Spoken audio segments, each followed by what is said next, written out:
Europe 1, 7h47, elle est l'épouse de l'homme le plus riche du monde. Avec son mari Bill, elle préside la fondation Gates, là encore la plus riche du monde. Melinda Gates, de passage à Paris, est votre invitée, Thomas, pour l'interview vérité d'Europe 1. Bonjour Melinda Gates. Bonjour. Bienvenue. Vous êtes en France car tout à l'heure vous allez lancer l'appel de Paris à l'Hôtel de Ville avec Anne Hidalgo. C'est un appel pour protéger les femmes et leurs enfants dans le monde entier. Elle est là pour vous la première clé de la lutte contre la misère dans le monde, c'est d'abord protéger les femmes. Je pense que c'est absolument indispensable qu'on investisse dans les femmes et dans les filles, dans leurs petites filles. C'est très important parce que si la femme va bien et sa fille va bien, elles vont ensuite rayonner sur toute la famille. Si on met entre leurs mains les outils nécessaires, elles seront là pour faire en sorte que tout aille bien dans la famille et autour. Et alors quels sont ces outils que vous allez leur mettre en main pour les aider ? On va faire un certain nombre de choses. Tout d'abord, il faut que bien sûr les enfants soient vaccinés dès leur plus jeune âge. Il y a un programme qui s'appelle Gavi, la France y participe d'ailleurs. Il faut aussi que les femmes aient accès à la contraception, comme c'est le cas ici, pour qu'elles puissent bien sûr espacer un petit peu les naissances. Il faut aussi qu'elles aient des connaissances en matière de nutrition. Alors la fondation Gates est très riche, mais elle ne peut pas tout faire toute seule. Vous le lancez à qui cet appel de Paris ? S'adresse à qui ? En réalité, on lance un appel à la fois aux gens, au public et aux décideurs. Nous disons effectivement que, notamment, il y a en France une agence qui travaille sur cette question de la femme et des filles. Et nous voulons que ceci reste au cœur des préoccupations. Les ONG, les responsables politiques, tout le monde doit se mobiliser et nous-mêmes allons investir pour que le travail soit fait. Une de vos priorités du moment, c'est aussi la lutte contre le virus Ebola. Il y a un mois, la fondation Gates a annoncé qu'elle donnait 50 millions de dollars pour lutter contre ce virus. Comment est-ce que vous choisissez vos causes ? Alors, en l'occurrence, dans le cas du virus Ebola, nous savons tous que c'est une crise mondiale dont il s'agit, puisque lorsqu'il y a une crise sanitaire locale, c'est une chose, mais là, on voit qu'on est passé à l'échelle mondiale. Effectivement, cette donation est la plus importante qu'on ait jamais faite pour un projet. Nous voulons que les fonds parviennent rapidement pour aider à court terme les communautés concernées. Il y a aussi tout un travail de prévention, et puis on travaille également sur les médicaments et à terme sur la vaccination aussi, tout ça fera partie de la lutte contre le virus Ebola. Vous trouvez que la France, l'Europe, les États-Unis, le monde ne se mobilisent pas assez aujourd'hui pour lutter contre Ebola ? Qu'on laisse l'Afrique mourir d'Ebola ?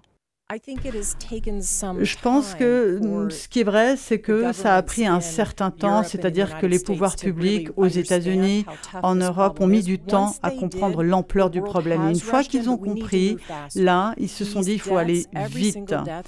Et effectivement, pour les familles qui sont concernées, chaque décès est une tragédie. C'est une tragédie pour les personnes, mais aussi pour la communauté, parce que, vous savez, les femmes viennent effectivement à la maison, vont accoucher à la maison parce qu'elles ne veulent plus aller à la clinique, à l'hôpital, elles ont peur d'être contaminées. Donc, il y a des bébés qui meurent à cause de ces naissances à domicile, donc il y a des effets collatéraux. Il faut faire beaucoup plus qu'on fait actuellement. La philanthropie, la générosité, Melinda Gates, est-ce que c'est une entreprise comme les autres ? Est-ce que vous surveillez les investissements, les rendements, les retours sur investissement ?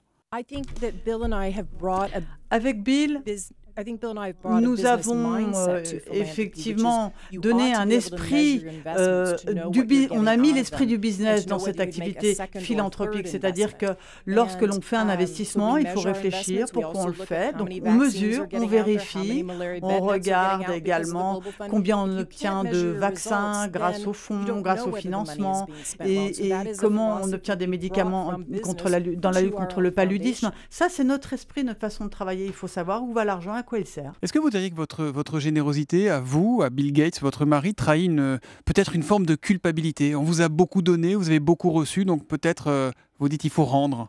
Je le dirais de manière différente, c'est-à-dire qu'en tant que couple, nous avons le sentiment qu'on a vraiment cette responsabilité qui est de rendre ce que nous avons reçu. Vous savez, Les responsabilités et les ressources que nous avons reçues, elles sont énormes, considérables. Il ne faut pas se contenter de les transmettre à quelques personnes ou à une famille. Avoir tant d'argent, cela implique des responsabilités, transmettre de manière intelligente, essayer de faire des choses utiles, et c'est ce qu'on fait. Vous avez utilisé le mot transmettre. Vous avez 3 enfants, 2 filles et un garçon qui ont aujourd'hui entre 12 et 18 ans. Souhaitez-vous qu'ils héritent de votre immense fortune ou devront-ils gagner chaque dollar à la sueur de leur front? On a dit effectivement de manière tout à fait publique que cet argent, ces sommes considérables vont retourner pour l'essentiel à la société. Nos enfants vont devoir faire leurs preuves, ils vont gagner l'argent qu'ils devront obtenir par eux-mêmes. Ce sont les valeurs que nous leur avons transmises. Et de toute façon, c'est des discussions qu'on a le soir à table avec les enfants. On attend de voir ce qu'ils vont faire. Je me réjouis de voir leur évolution à tous. Mais ils n'essayent pas de négocier leur petit pécule chacun. Là, j'ai lu que peut-être ça serait 10 millions de dollars par enfant. Non. Là, oui, ils négocient pour voir s'ils vont avoir un petit peu plus d'argent de poche pour aller faire des courses cette semaine. Ils en sont là comme la plupart des enfants. Entre Bill et Melinda Gates, c'est qui le patron? Il faudrait peut-être demander à nos enfants. On les fera venir la prochaine fois, c'est eux qui vous diront. Pourquoi pas la politique un jour pour Bill, pour vous? Bill Gates à la Maison-Blanche? Ah non, aucun intérêt. Nous aimons ce que nous faisons aujourd'hui. Dernière question, j'ai lu que Bill portait au poignet une montre à 10 $. Est-ce que c'est vous qui la lui avez offerte? Je ne sais plus où il a eu cette montre. C'est vrai qu'il a une montre qui ne coûte pas grand-chose, mais de toute façon, il n'en porte pas. Et c'est pas faute d'essayer, il ne porte pas de montre. Donc c'est pas vous qui lui avez offerte celle-là, à 10 $? Non, c'est pas moi qui la lui offerte. Écoutez, je vous offre 2 montres Europe 1, comme ça une pour vous et une pour lui. Elles valent un tout petit peu plus cher, doivent être dans les 12 $. Et comme ça, vous pourrez les porter, Melinda Gates. Oh, thank you so much. Merci beaucoup, Melinda Gates, d'être venue sur Europe 1 ce matin. Merci et très bon séjour à Paris. Merci. Thank you so much for having me. It's been a pleasure.